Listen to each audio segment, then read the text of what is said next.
Les amis, j'espère que vous allez bien. Bienvenue dans cette nouvelle vidéo consacrée à l'actualité sur le FC Barcelone. Les potos, dans cette vidéo, nous allons commencer dans un premier temps par la victoire du Barça. 3-1, grosse performance des Barcelonais. Voilà un doublé de Daniel Olmo et un but de Lewandowski.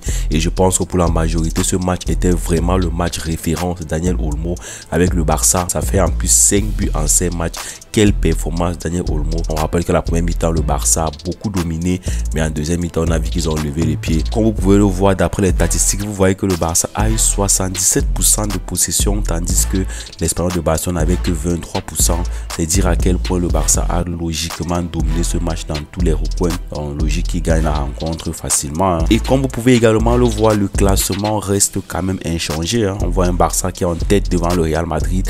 Le Real Madrid qui est ici à 9 points. Rappelle qu'ils ont un match en retard, le match contre Valence qui va se jouer, qui a été empêché à cause d'une tragédie qui s'est passée du côté de Valence. Mais ce qu'on retient, c'est que le Barça a déjà 9 points d'avance avec un match à moins. Bon, ça reste quand même toujours beaucoup et on ne sait pas ce qui va se passer dans ce match, mais vous comprenez déjà que c'est une grosse pression que le Barça a déjà mis là sur le Real Madrid. Donc le Real n'a plus droit à l'échec en cas de défaite contre Valence. Ça va être 9 points d'écart. En cas de match nul, ça va être 8 points d'écart. Dans tous les cas, le Real a intérêt à vraiment se racheter dans ce match. Les amis, comme vous pouvez le voir sur cette image, Hansi Flick a métamorphosé le Barça. Le technicien allemand est venu au club après le limogeage de Xavi. La mission principale était de sauver le club qui était assez fébrile défensivement et offensivement. Et pour l'instant, regardez vous-même pour l'instant les statistiques qu'il a fait, c'est énorme. 2-1 face à Valence, 2-1 face à l'Athletic Bilbao, 2-1 face à Rayo Vallecano, 7-0 contre Valladolid, 4-1 contre les Girona. Ils ont une petite défaite contre Monaco. Bon, c'est pas très grave. 1-0 contre Getafe. Petite victoire quand même difficile. On se rappelle de ce match. 4-2 contre Osasuna. Osasuna qui les avait battus. Deuxième réveil de la saison. 5-0 contre les Young Boys. 5-1 contre le FC Séville. 4-1 contre le Bayern de Munich. 4-0 contre Real Madrid. Et 3-1 contre l'Espagnol de Barcelone. Ils ont fait une petite erreur sur l'image là. Mais franchement, c'est énorme. Vous voyez que le Barça actuellement en championnat, on parle d'environ 40 buts. Moi, je sais pas s'il y a une statistique comme ça qui a déjà été réalisé par un club, mais pour cette année, franchement, c'est énorme. Il n'y a aucun club qui a réussi à le faire. Beaucoup de choses peuvent se passer durant la saison, mais en termes de statistiques, c'est le meilleur club d'Europe actuellement, les gars. 50 buts inscrits en 15 matchs. Une attaque absolument incroyable. Quelle équipe formidable. Franchement, les gars, c'est énorme, c'est énorme. Moi, ça me fait plaisir. C'est quand tu vois une équipe comme ça qui a retrouvé de la confiance, il y a des joueurs qui se sont intégrés, des joueurs comme Daniel Olmo qui correspond parfaitement au collectif du club.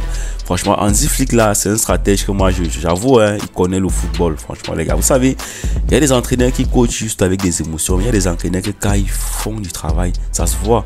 Tu sens que cette équipe travaille. Quand vous voyez les lignes défensives, vous voyez les joueurs offensifs, quand vous voyez les joueurs comme Rafinha qui sont complètement transformés, ça prouve à quel point le club est en train de faire un travail exceptionnel. Comme je l'ai dit les potos, vous pouvez voir sur cette image que Daniel Olmo a été nommé l'homme du match. C'est logique, après la rencontre qu'il a fait, 2 buts magnifiques. Franchement, la lecture de jeu, le sang-froid, la façon de frapper les ballons, c'est énorme, c'est exceptionnel. En tout cas, bravo à Daniel Olmo pour cette grosse performance. Le trio Yamal, Rafinha et Olmo a inscrit plus de buts hors penalty, 17, vous voyez, que le Real Madrid, 16 en Liga cette saison. Bon, c'est une petite statistique qui m'intéresse pas trop.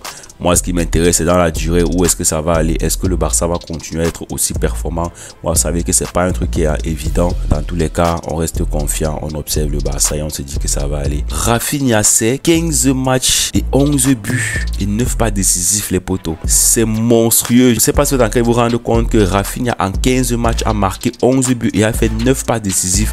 Ce sont des statistiques exceptionnelles. Honnêtement, c'est l'homme en forme de ce début de saison du FC Barcelone. C'est l'homme à tout faire. C'est un peu, on va dire, l'indéboulonnable, celui qui joue partout. Il n'a pas un poste fixe au stade.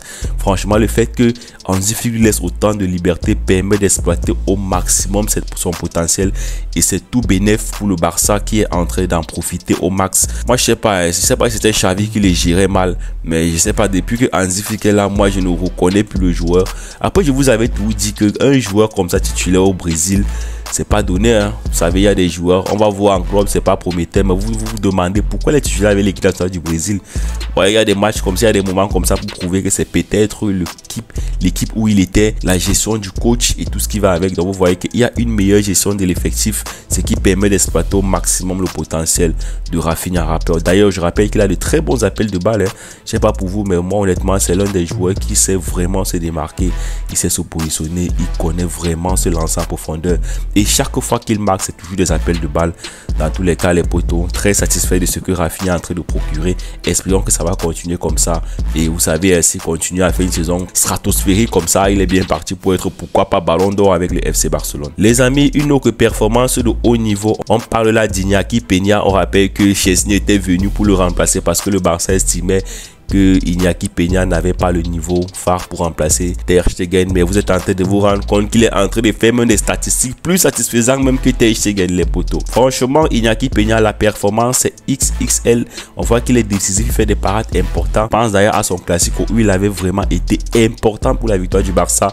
Il a arrêté beaucoup de ballons, que ce soit Mbappé, Vinicius et tout ce qui va avec. Hansi Flick, nous sommes très heureux que Daniel Olmo soit de retour. Nous avons gagné en partie grâce à lui. Ouais, on va pas se mentir, honnêtement, la victoire du Barça, c'est en grande partie grâce à Olmo. Je sais pas ce que ça aurait été s'il n'avait pas été titulaire, mais dans tous les cas, Hansi Flick a toujours des solutions, peu importe que tu sois titulaire ou pas. Satisfaisant de voir que ce coach parvient à gérer son effectif, que ce soit avec les blessures, que ce soit avec les retours de blessures.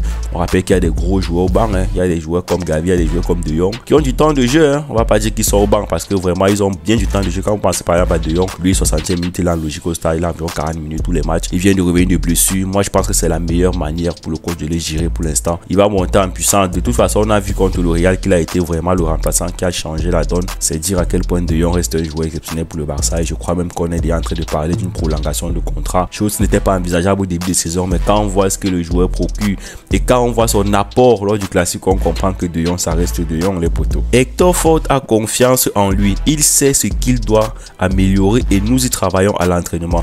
On va pas se mentir, le match d'Hector Ford a été quand même un peu satisfaisant. Et moi, je pense, depuis ce début de saison, je trouve que l'équipe a un certain équilibre. Quand Koundé est là, il n'est pas là, tu remarques pas trop qu'il y a de la difficulté parce que Hector Ford également, il fait du bon travail. C'est bien pour Hansi Flick de vraiment le lancer dans des matchs. Il ne faut pas toujours user avec Jules Koundé parce qu'il enchaîne déjà beaucoup trop. Ça permet au Barça d'avoir une largesse au niveau de l'effectif. Je pense que le Barça doit aussi également commencer à penser à côté de Baldé parce que là, Baldé commence aussi à beaucoup enchaîner. Et vous savez que c'est un joueur qui est très fébrile et dans tous les cas, je crois qu'Hansi Flick lui aussi voit. De toute façon, quand vous voyez la manière qu'il gère son effectif, vous voyez qu'il est assez prudent sur ses joueurs. Casado s'est beaucoup amélioré, c'est incroyable. Je suis très content pour lui. Il attaque bien et il défend bien. C'est bien de voir comment il se développe en tant que joueur. Effectivement, les gars, moi je partage le même avis d'Hansi Flick. De toutes les façons, il est avec eux tous les jours. Casado, c'est énorme ce qu'il propose. C'est lui qui est même d'abord l'auteur de la passe du deuxième but de Raphinha, si je pense bien, du but de Raphinha, si je vais dire ça comme ça. Quelle passe exceptionnelle. Franchement, ce joueur, on se rappelle déjà contre le Real, il avait fait une passe comme ça à Lewandowski. On voit encore dans ce match, il fait une passe comme ça à Raphinha. Il progresse, il va de l'avant. Point 6. Car je sais pas vous, mais actuellement il est que parmi les meilleurs 6 du monde. Il a rien envie à Joshua Kimmich. Il est tout simplement stratosphérique, les gars. C'est tout simplement, quand je pense que c'est un joueur qui est à l'équipe B pendant longtemps, capitaine de l'équipe B pendant longtemps, qui a tardé à monter à l'équipe première. Vous savez, le travail paye et quand on est déterminé, ça avance et ça se voit avec le joueur. Malheureusement, il ne voit pas qu'il va le mettre au banc actuellement au Barça. Il est bien parti pour être titulaire jusqu'à la fin des saisons. Espérons qu'il ne va pas se blesser parce que j'ai été quand même un peu, j'ai eu quelques frissons quand il s'est un peu titillé là avec les joueurs, les petites frappes qu'on a mis sur son corps et tout. J'ai eu un petit peu peur qu'il se blesse et tout ce qui va avec, les gars. Je n'ai peur de rien ni de personne. Nous préparons tout du mieux que nous pouvons et nous faisons confiance à l'équipe. Il se donne toujours à 100% et les fans sont heureux de voir les joueurs comme ça. Nous voulons continuer. Oui, les gars, vous savez, le fait que le Barça a retrouvé cette performance là, cette façon de jouer et cette envie de gagner a rendu encore le club plus attractif. Le public est devenu encore vaste. Vous savez, les matchs commencent à devenir à guichet fermé, ça commence à devenir chaud. On veut voir les matchs du Barça. Moi-même, j'en raffole de voir des matchs du Barça parce que je suis content de ce que je vois. Le public aussi est content. Tout le monde enjoy, si on peut dire ça comme ça. Et ce n'est que tout bénéfice pour le club parce que ça va faire rentrer de l'argent. Le fait que les supporters soient autant en communion avec le club fait en sorte que le club gagne de l'argent et c'est bien pour l'évolution du club. Surtout qu'on rappelle que le club avait trop de difficultés financières. Je pense à Daniel Olmo, que je ne sais même pas si finalement son transfert a été finalisé, parce qu'on a quand même de parler d'un potentiel retour à Leipzig. Mais je crois pas que ça va se faire. Le Barça va tout faire pour le maintenir. Et concernant les joueurs, on voit également qu'il y a eu beaucoup de changements et ça a aussi un autre impact dans la mesure où le club est redevenu attractif. Ça veut dire qu'il y a beaucoup de jeunes joueurs qui vont préférer venir à Barcelone que d'aller par exemple au Real Madrid, qui n'est pas très en forme actuellement. Nous ne mentons pas. Et vous voyez même qu'actuellement, ça commence même à bouger du côté du mercato. Il y a des jeunes qui veulent venir à Barcelone. Beaucoup de joueurs prometteurs qui veulent venir à Barcelone. Concernant même Nico Williams, je crois que lui, peut-être, n'est même plus sur la cible des tablettes. Il n'est même plus sur les tablettes du Barça. Donc, franchement, grosse gestion de Hansi Flick. C'est énorme ce qu'il propose. On ne peut être que satisfait de son travail. Fermin est de retour. Gavi est de retour. Frenkie est de retour. Casado et Pedri sont à un grand niveau. Qu'allez-vous faire de chacun d'eux? Je vais jouer avec 6 milieux de terrain, ça va mieux. Ouais, mais bien sûr, mon frère. Ça me va, c'est bien sûr, mon frère. Et quand tu vois comment il gère, c'est parfait. Hein. Moi, j'ai rien à dire. De Jong, c'est un très bon joueur. Il peut être titulaire. Le fait que ça me remplace, moi j'aime bien parce que ça permet à Casado d'être encore plus en confiance. Il faut éviter de ramener ce genre de joueurs rapidement sur le banc parce qu'ils sont en train de faire des statistiques qu'il faut exploiter au maximum. Vous savez, il y a des joueurs derrière, hein. C'est pas comme s'il va enchaîner longtemps comme ça. Vous savez, il y a des moments où ça va être difficile. Quand ça va être difficile, il va falloir que tout le monde soit là. C'est ça qu'il faut vraiment bien tourner le collectif pour que chacun puisse trouver son compte. Voilà les potos, je vais pas être assez long pour cette vidéo. Merci d'avoir regardé la vidéo jusqu'à la fin. On se retrouve demain pour une autre vidéo sur l'actualité sur FC Barcelone. Abonnez-vous à la chaîne, c'est très important. Likez la vidéo, commentez, partagez. D'ici là, profitez des vôtres. Ciao.